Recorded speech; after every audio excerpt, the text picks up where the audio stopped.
So I mean, we're struggling with our idea because we initially started with the mad scientist, but thinking into it now, it doesn't really relate to our demographic. So how can we, adjust it accordingly? So either we figure out a way to cleverly make this work, or we scrap this idea altogether. Because the main purpose of our advert is to persuade, who's our demographic?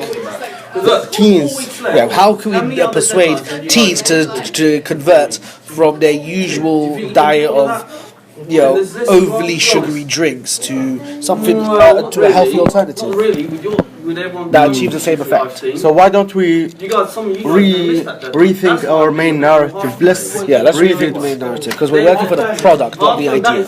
Yeah.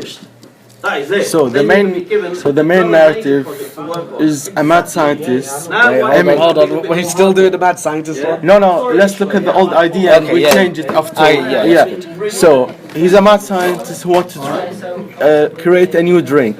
But we don't have the why, which is an issue. Yeah, why? Because the problem I had with the mad scientist is when you see a mad scientist on the screen, you initially think he must be plotting something nefarious or evil, which is why we have to, display, what's the word for it? A reasonable why he's doing this.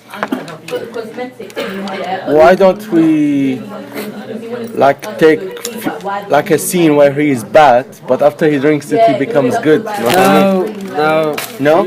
Let's think about how, because what we want to do, our purpose is to get teens to drink our healthy alternative instead of really sugary drinks like Red Bull and Mountain Dew and other stuff like that.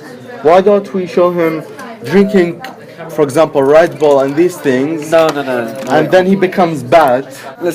I remember watching this program on the BBC One, and it was interviewing a 15-year-old about why he drinks so many sugar drinks a day. And one of the reasons he said, because it's cool, because other people do it. What a dumb reason. Yeah. So maybe we should look at the reasons why they drink this. Is it an addiction? Is it just a popularity thing or something? Is it, I don't know, do they think it's cool? Why teens?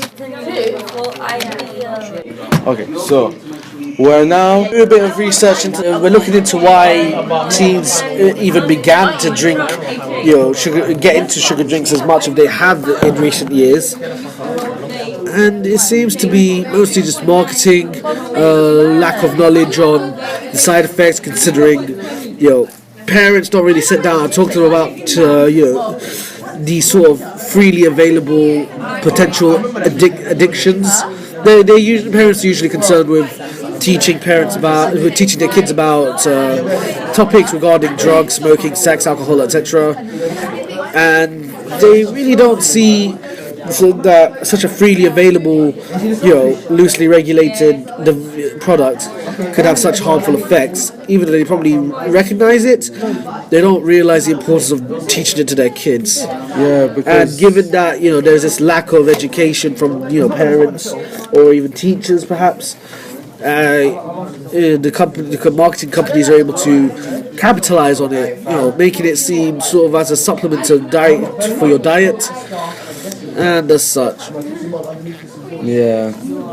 So it's basically, all in all, a lack of information and marketing campaigns capitalizing on such a lack of information, saying it's a cool thing to do. It's a substitute for other things in your diet, when it's in reality it's very clearly not. Seen as a can